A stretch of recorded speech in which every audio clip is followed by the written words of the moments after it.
Oh, hey everyone.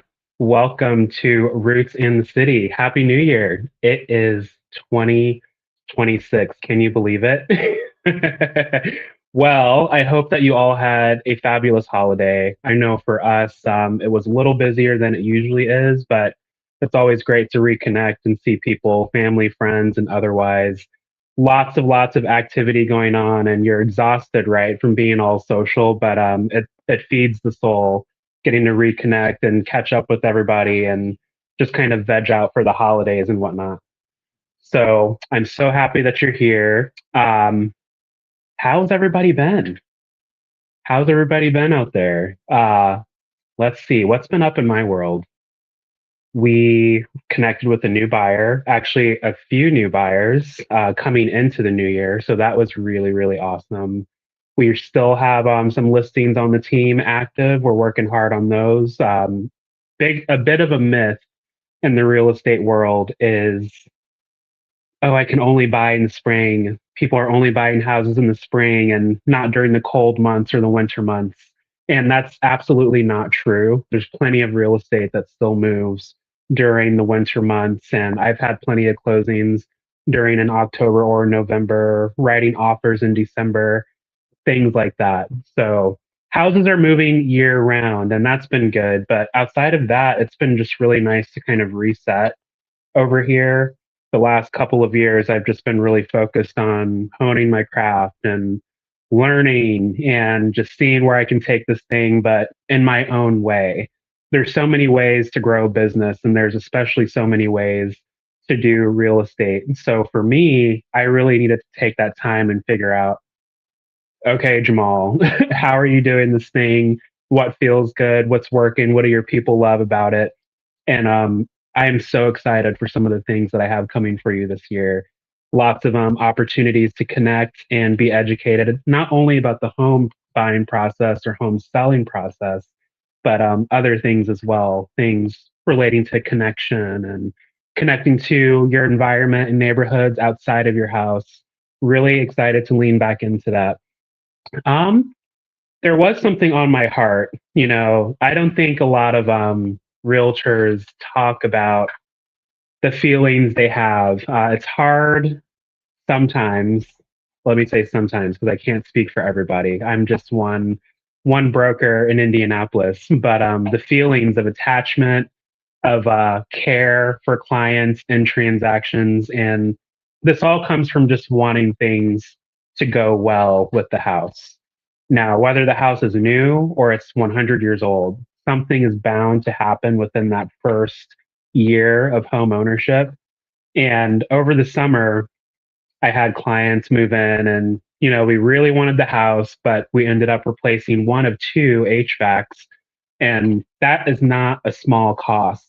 So major props to them. But as a realtor and their representation, it's just like, we know these things can happen, but we don't like to see our clients having to spend money too quickly. Luckily for me, all of our clients have home warranties in place. So those bills are not as large as they could be, but still, it's just like, dang, we just moved in here and here we go spending money to fix something. Similarly, someone else having to do some electrical work, that's not cheap. And it's an older house. So these things are expected, but the growing pains of being a homeowner, I so relate to that. I so relate to that because you all know, if you've been with me from the beginning of this Jamal the Broker journey, this lovely bungalow of ours, love this house, but we've done all of the projects that people can't necessarily see: roof, sewer line, water line. What we have on deck, probably some electrical work. We want to replace our deck and do a patio situation. We've had to remove trees. We've replaced toilets, plumbing things. None of this is fun. None of this is fun, but we have to remind ourselves, like I have to remind myself when I think about my clients, and I feel a little bad that they're opening their coin purse to replace things like water heaters. But that's part of it. You're learning about the house. At the time of the inspection, things were functional. Sellers are not all out to get you. That's one thing we have to work on mindset wise as buyers out in the market. And especially when we have multiple people in our ear, people are not out to get you. Some of these things, who knows if they knew? If you go and do your research, you might find that this issue has never occurred before when you're digging into like the history of your house and what kind of work has been done on it. So yeah, that's a real thing in real estate. Within that first year, you're probably going to have some surprise repairs pop up or some things that you might need to replace. But if you're working with me or hopefully a good broker in your area, you will have a home warranty in place to make that landing a little softer when it comes time to swipe that card or write that check. But keep in mind too, it sucks to have to pay to do that, but you are taking care of a home. You signed up to take care of a house, and that cost that you spent to fix it and maintain it and make it better, that all goes into the value of your home when you go to resell. So just food for thought. But that was kind of on my heart today because I was talking to a client this morning and the water heater in her house is making a crazy popping sound. So the hot water will be running, or the hot water will be running in some form or fashion, right? Shower, laundry, whatever. And you start to get these popping sounds. And when I tell you, I was there for the entire inspection. So was she. The inspectors were there the entire time, obviously. And the sound did not present itself. So again, luckily we had a warranty in place and a few service calls over the year. She's coming up on a year in the home next month. And we had to go ahead, we being the buyer, had to go ahead and bite the bullet and replace that, or is planning to get that replaced. So these things happen and it's real estate, but just remember after you make the repair, your house is in so much better condition and you'll feel much better having the issue resolved. Okay, let's get into our tarot pull of the day. Excuse the dogs if you hear them in the background, having lots of fun inside, taking a break from chasing the squirrels. Does this card look familiar? Does it?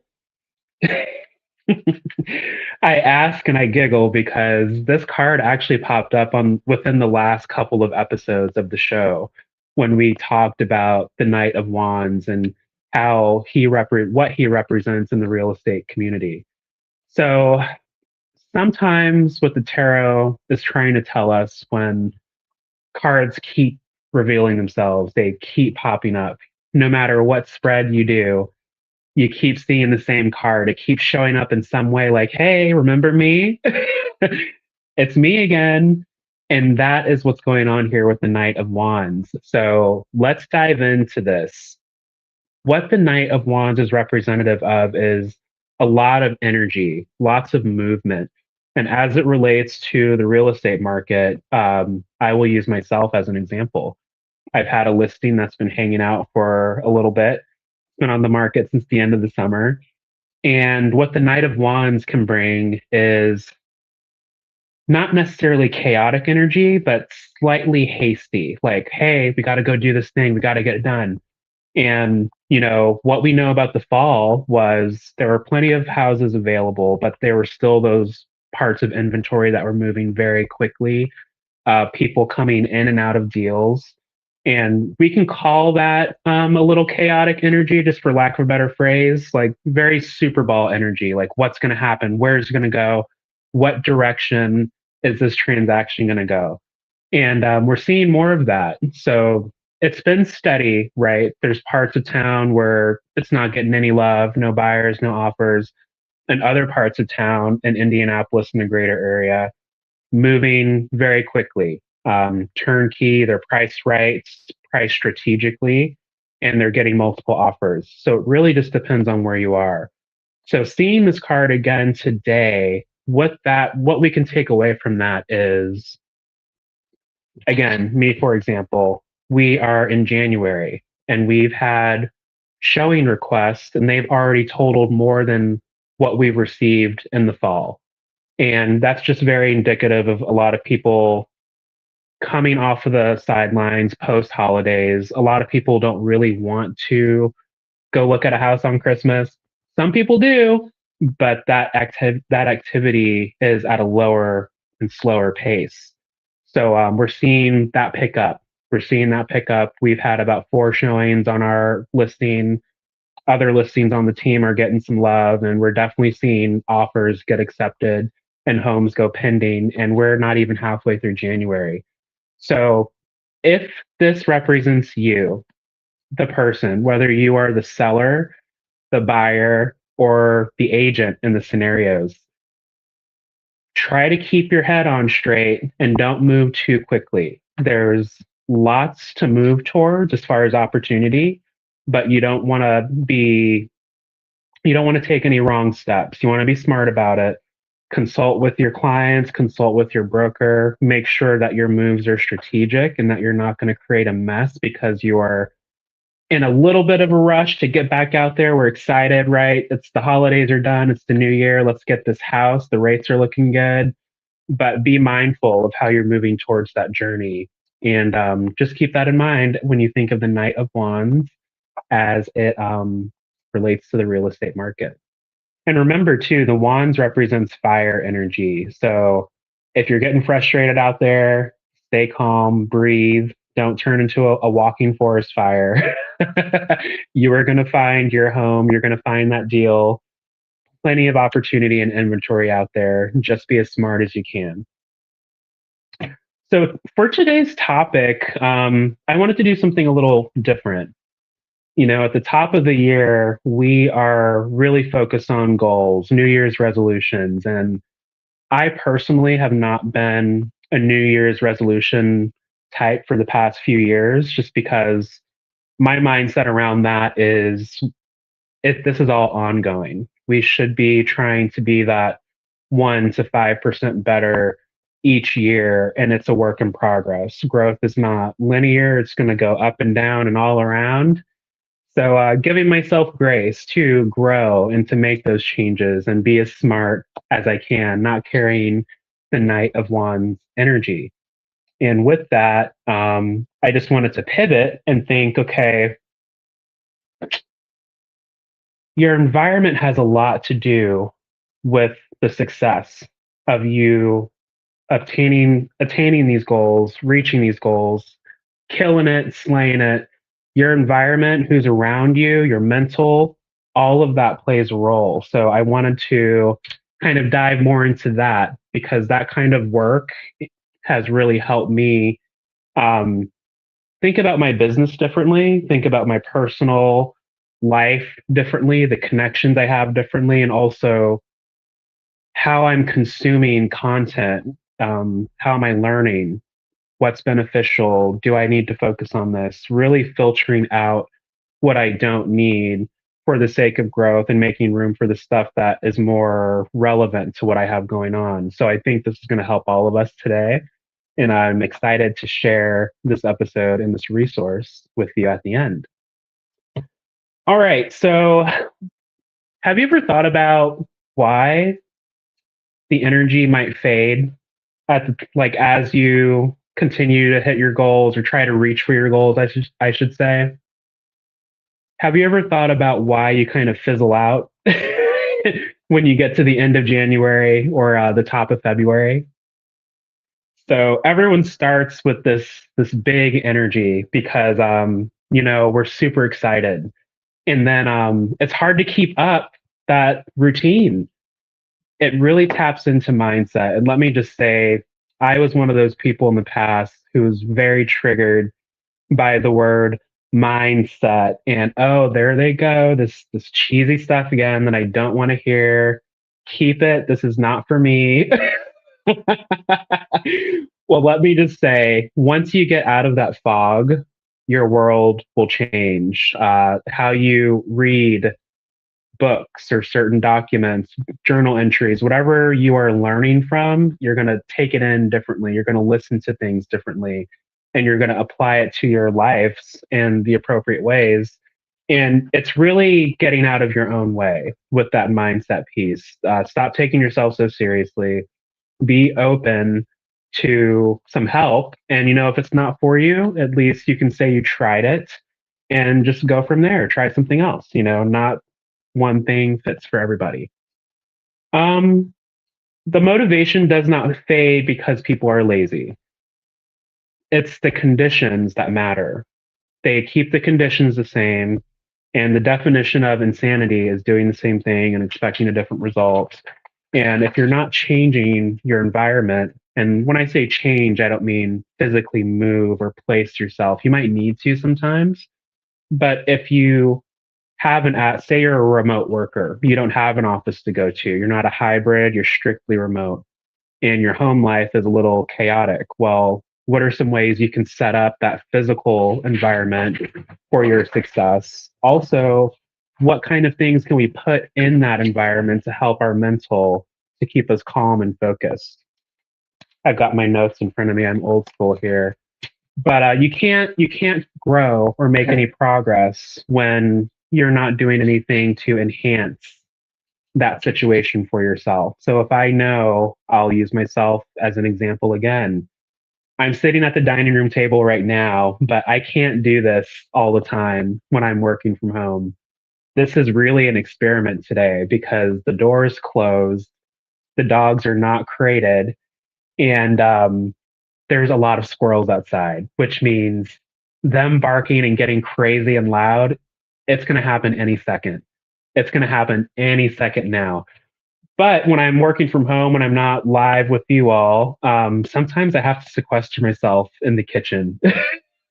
I have to physically put myself in another room and take off my dog dad hat for a moment and just say, okay, I love you guys, but I cannot be tending to you 24/7 today, not right now at least. I have to do things to make money so I can buy you more treats.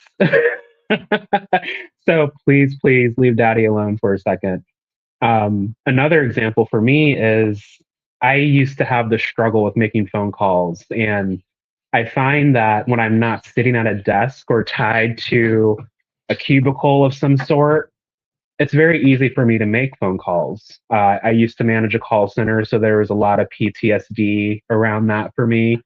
And I had to do a lot of reprogramming with that. And that there's that mindset piece.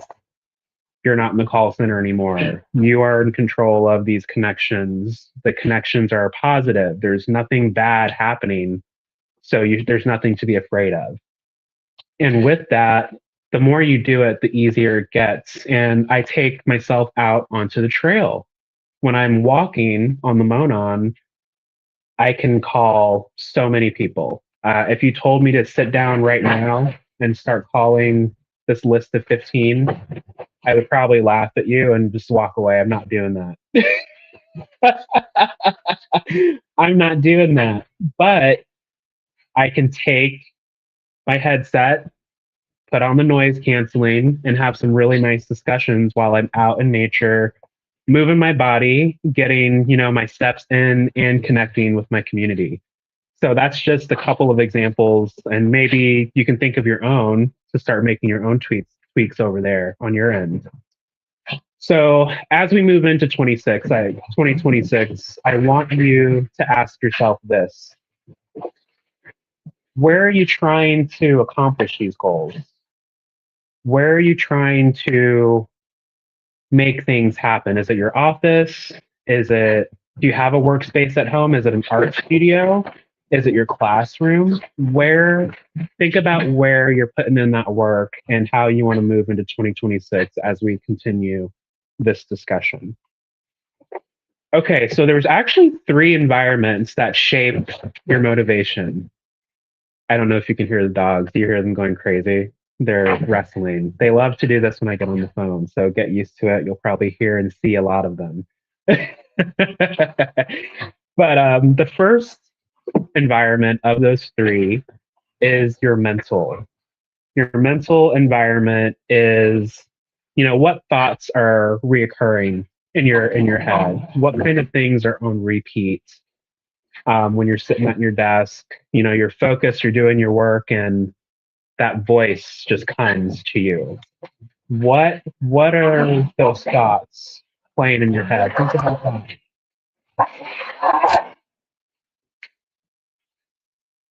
Stop.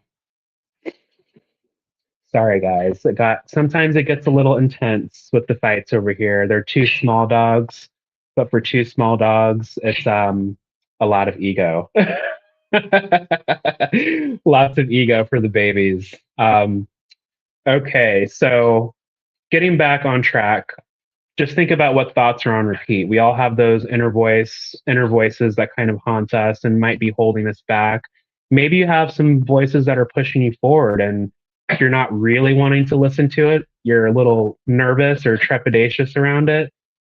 Write that stuff down, whether it's on a notepad or in your notes app so you can see it every day. I want you to write that down.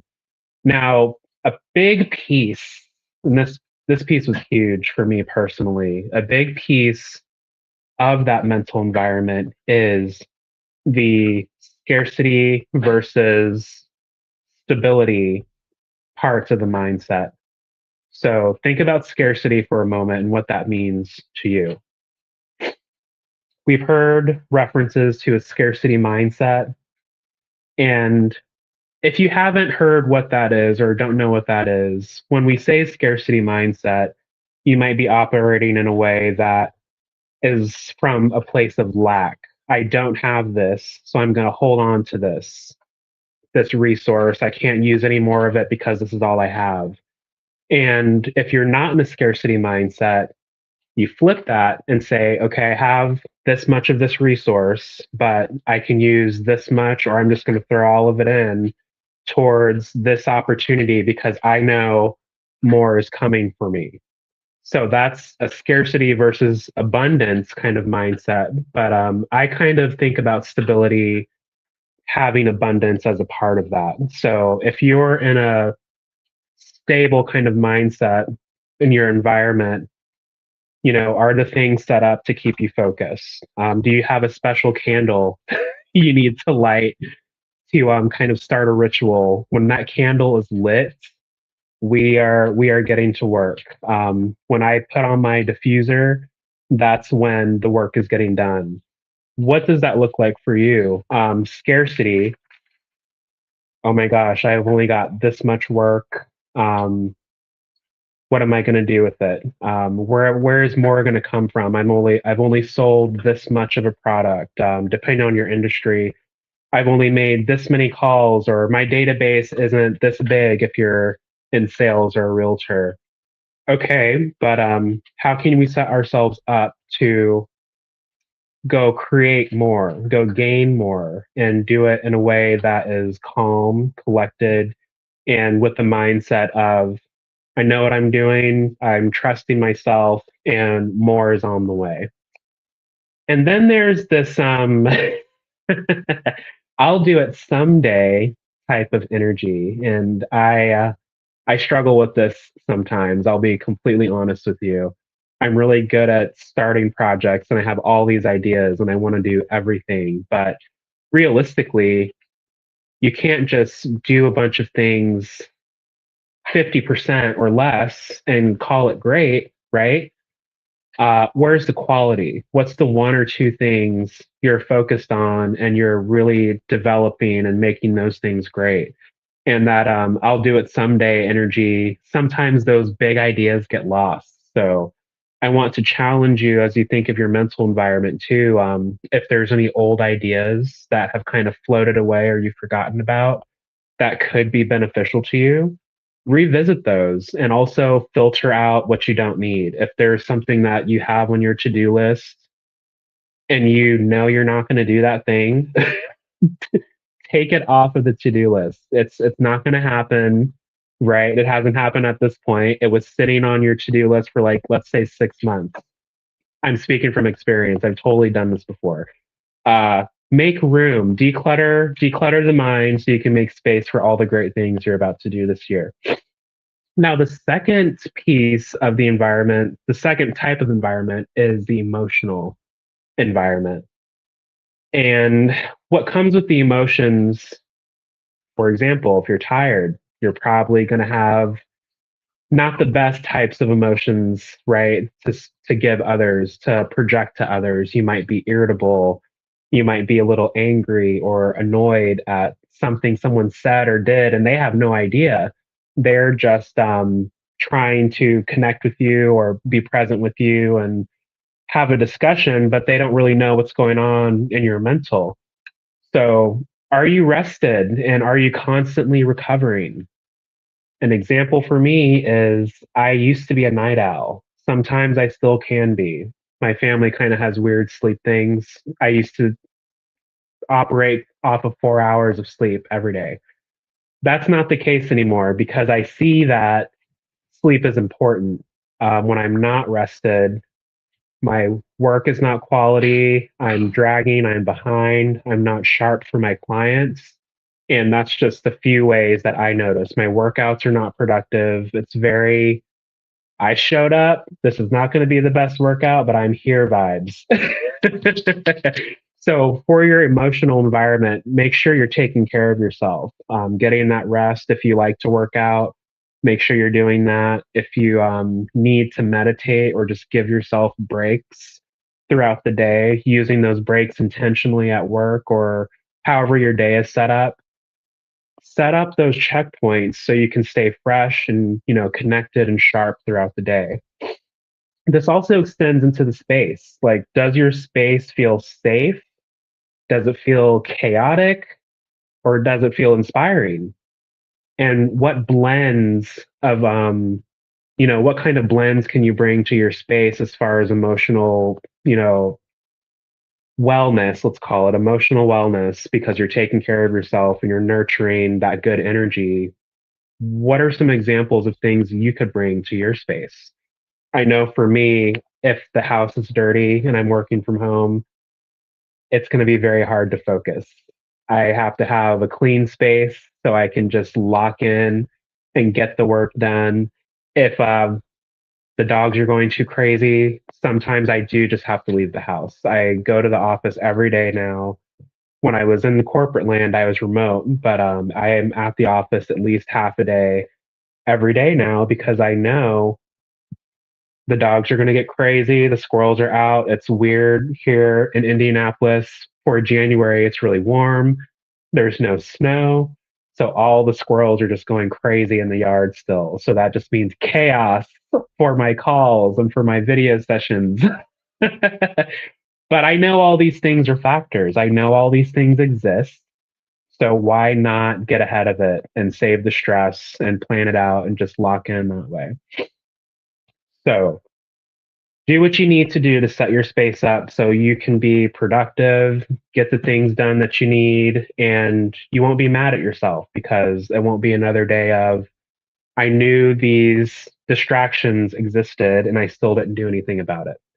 Yes, accountability is part of this as well. If you can get ahead of it, take care of it. And lastly, there's your physical environment. And this is just where your home comes in outside of that office space where you work. Um, Decluttering, keeping the noise down. Some people like to work with noise. I used to be able to work with music, and I can't really do that anymore. I can work with music, I should say, but not with music with lyrics, because then I start to pay attention to the song instead of, what I'm typing, or maybe I start typing the lyrics in my email, and that's just and that's just chaos all around. I totally have done that before, not with the client, but with the teammate.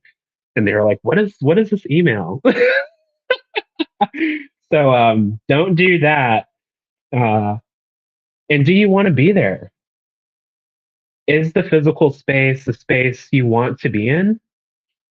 Is it a space that you feel that you can create, that you can do your job in, that you can relax in? Is it working for you?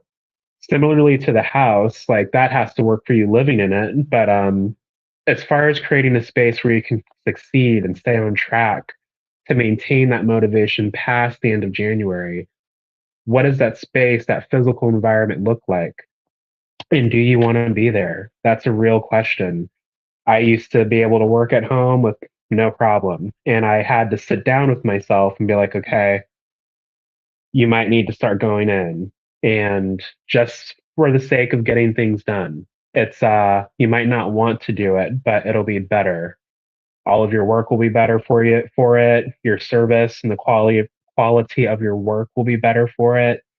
and everything will just improve if you just fix this one thing and stop fighting it.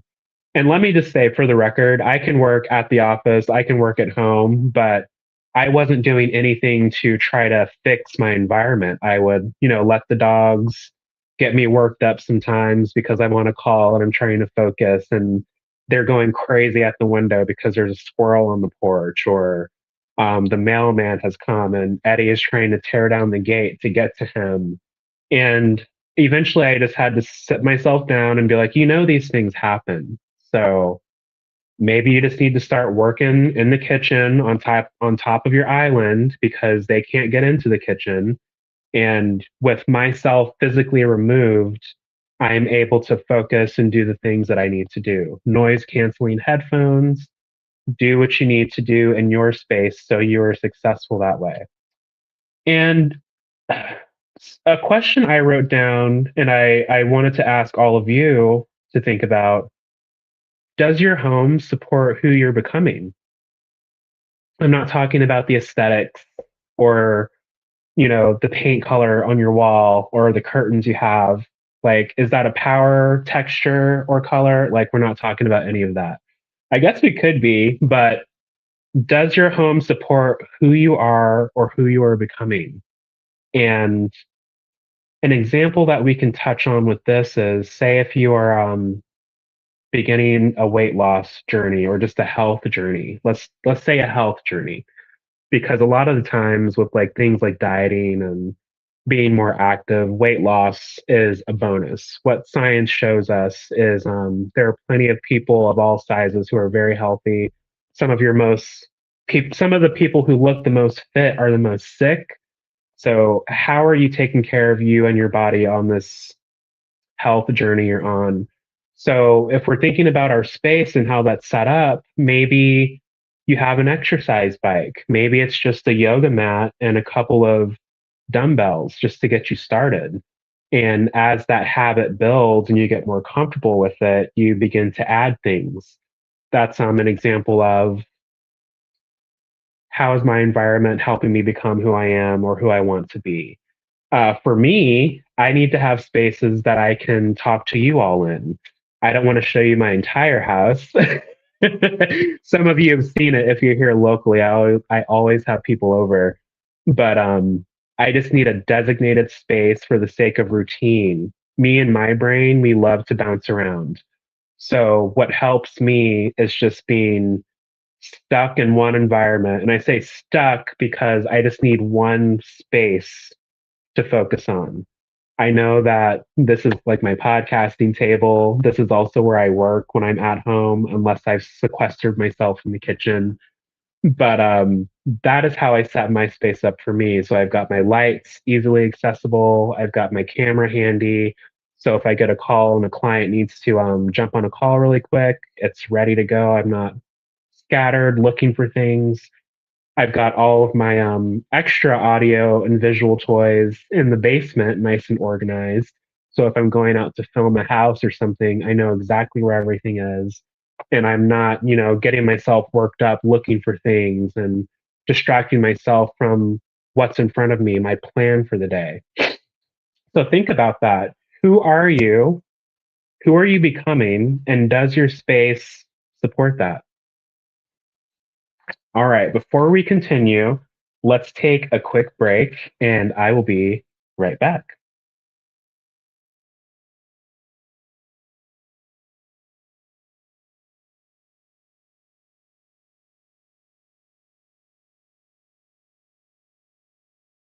Buying a home should feel exciting, not overwhelming. Whether it's your first place, a move up, or a refinance, the right mortgage strategy makes all the difference. I'm Madeline Shevlin, a local mortgage loan officer based right here in the Indy area. I specialize in helping first-time buyers and growing families navigate the loan process with confidence. No jargon, no surprises, just guidance from somebody who truly cares. I'm here to make things simple, strategic, and stress-free.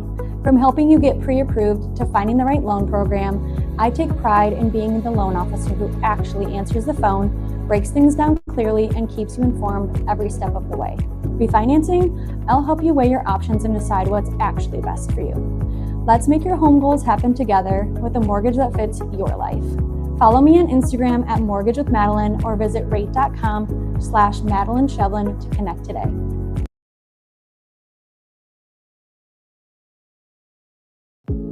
Buying a home should feel exciting, not overwhelming.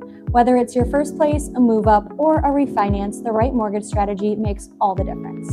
I'm Madeline Shevlin, a local mortgage loan officer based right here in the Indy area. I specialize in helping first-time buyers and growing families navigate the loan process with confidence. No jargon, no surprises, just guidance from somebody who truly cares. I'm here to make things simple, strategic, and stress-free. From helping you get pre-approved to finding the right loan program, I take pride in being the loan officer who actually answers the phone, breaks things down clearly, and keeps you informed every step of the way. Refinancing? I'll help you weigh your options and decide what's actually best for you. Let's make your home goals happen together with a mortgage that fits your life. Instagram at Mortgage with Madeline or visit rate.com/Madeline Shevlin to connect today.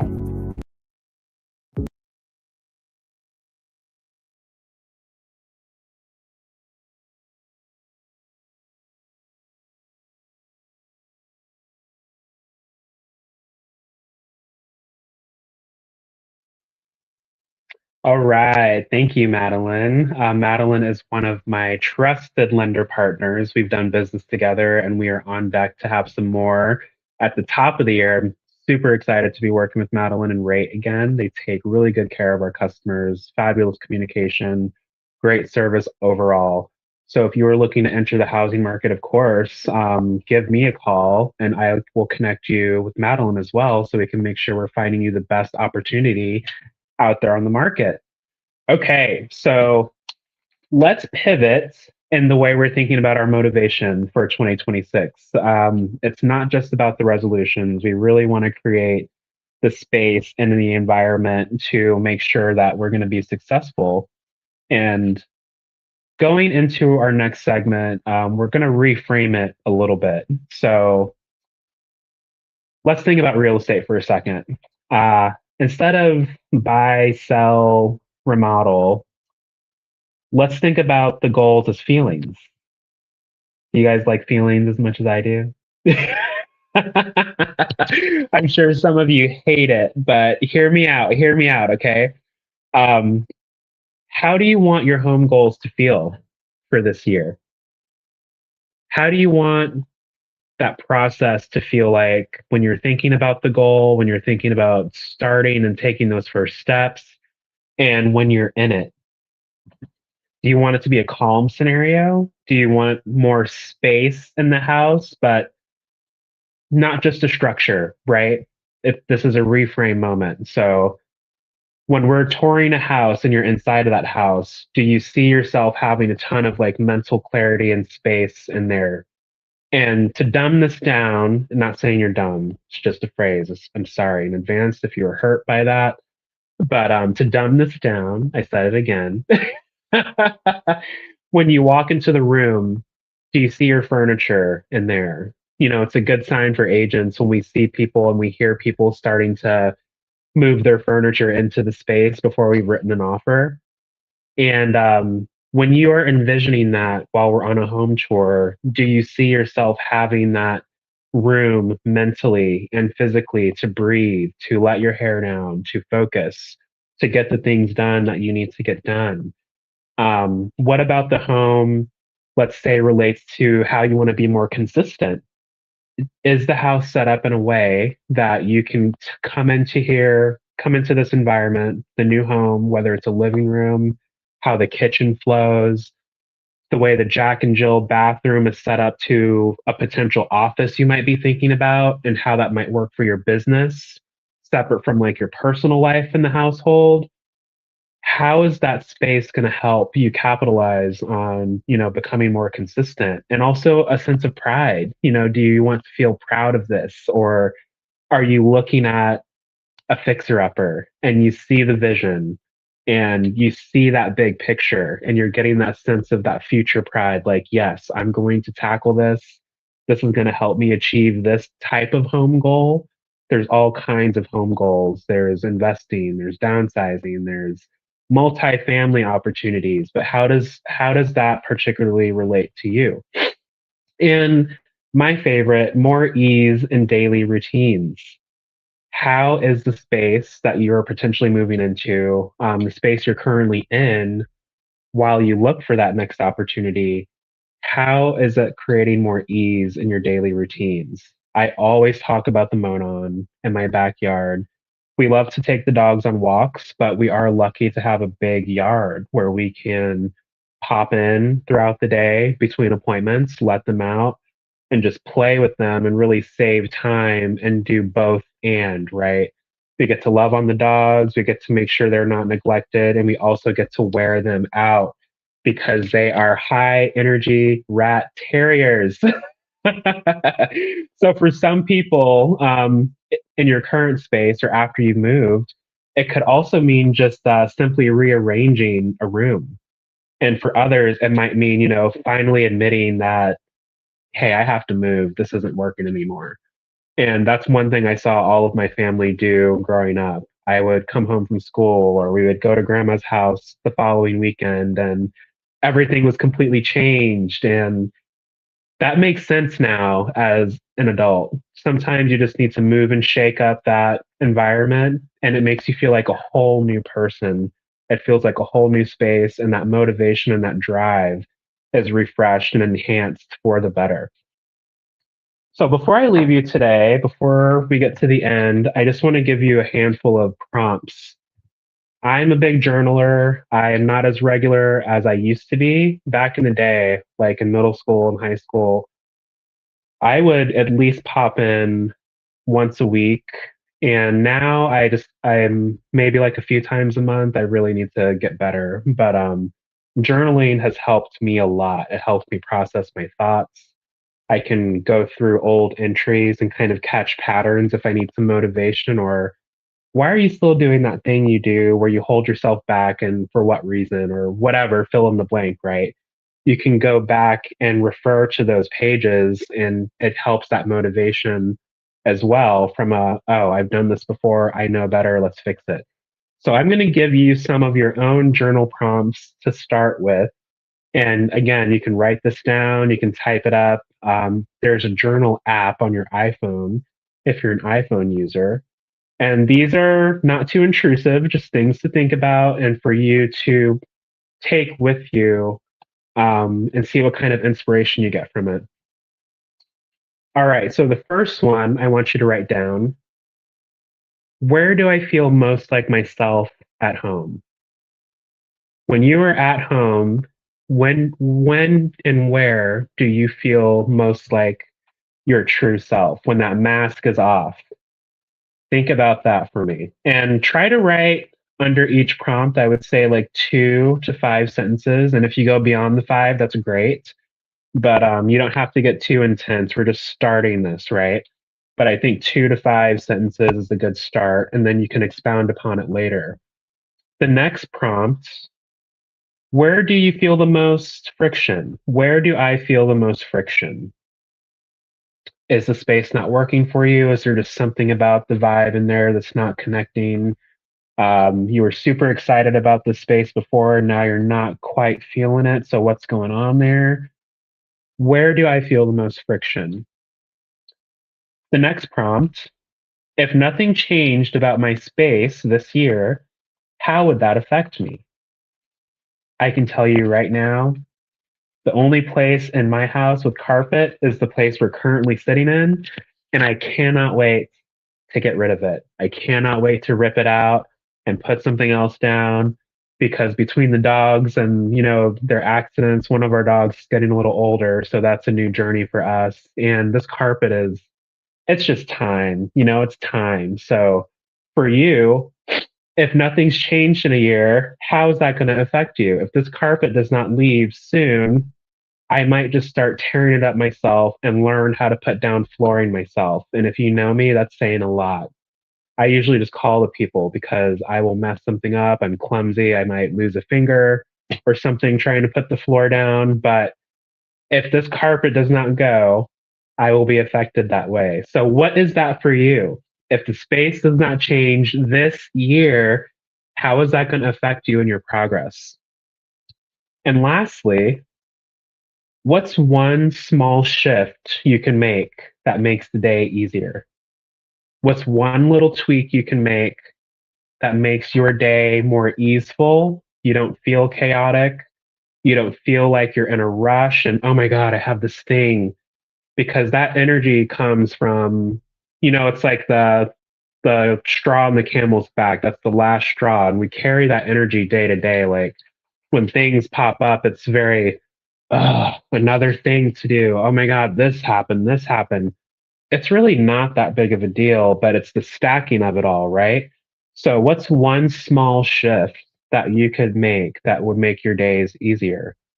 For me, I just had to stop fighting the systems. I had to get back to just sticking to what was on my calendar, not rearranging it if something popped up, having the courage and to set the boundary. Hey, I hear you. You need me right now. I'm not available, but I am available these times. Old Jamal would just rearrange his schedule completely. And then when things are pushed to the side and all over the place, trying to get the pieces back together is very hard. So for me, just sticking to the calendar. I do my work hours and I have my appointment times, I have my showing times, come home and play with the dog time. And instead of thinking about it as, I have to follow this calendar and oh my God, and this and this and this, fill in the blank, right? We all do it. Don't think about it. Just do it. It's 5 a.m. and I'm at the gym. It's 9 a.m. I'm in the office. It's 12 p.m. That's generally my break time. It's 5 o'clock on Monday. Okay, I have to get ready to go bowl. We know these things are coming. So, what does that look like for you? What's one small shift that would just make your life and your day easier if you implemented it today? So, you don't have to decide anything today, but doing these prompts in journaling in general, it's a really, really good way to just kind of bring awareness to your world and what you need. Maybe you're killing it in one area, and maybe you can take some of that energy and pour it into another area that you might need some help in, and just kind of give you that nice, well balanced situation you're trying to keep. Situation, if I could speak, you are trying to create for your success. All right. Thank you so much for sitting through that. I know I love to get a little woo woo sometimes, and not everybody is ready for various types of help or nudges. But for me, really tapping into honing my skills in the last couple of years, just doing a lot of that self work, journaling, sharpening my tools, you could say, being open to other ways of thinking for the sake of moving forward as it relates to goals and achieving those goals and building a business and connecting with more people in a more genuine and qualitative way. Just be open. Things like this could really help you develop. It could really give you a nice big aha in a moment where you might need it. It might help take that big idea off, and it might help you make that journey to where you're trying to go. So please, please, please just be open. And if you do these prompts, I would love to hear what your experience was like answering them and thinking about them. Okay, so what's to do this weekend in Indy? Well, of course, go Hoosiers. It's the Peach Bowl tonight, and we are up against Oregon again. I'm not going to say anything that jinxes us, but I'm very confident in our Hoosiers. Hoosier Nation is very proud. Back when I was in marching band at IU, fall of 2005 through 2008, I was actually there through 2009, but I did the marching band, and y'all know the team was not winning or doing anything like this back then. So I'm just so happy for the band and for the team. They are kicking ass out there and Rose Bowl champs. They are favorites for the Nationals. Suddenly I care about sports. Hell has definitely frozen over because who am I? So go Hoosiers tonight. We will be heading over to a friend's house to watch that game after my open house. Super pumped about that. Other things to do locally this weekend in Indianapolis at the Fishers Event Center. There's actually going to be professional championship bull riders. Tickets start at about $19. And that sounds like a wild time. I would never get on a bull. I can confidently say never on that, but it looks so intense. When I go see my sister and mom in Texas, I definitely want to check out a rodeo and get that experience. I can't make this weekend, but that should be fun. We've got the Pacers versus Miami Heat on Saturday at Gainbridge, and the Hair Bangers Ball at the Vogue. Oh, I just had a dose of nostalgia reading that. Back in the day at Bloomington, when we were going to the bars, the Bluebird, Jake's, Sports, all those places. I was mostly at the Bluebird or the Upstairs or Kilroy's. But we saw the Hair Bangers Ball plenty of times. So many fun memories with a lot of people that I love and miss. So if you want to check them out, they will actually be at the Vogue, and that is going to be happening Saturday at the Vogue.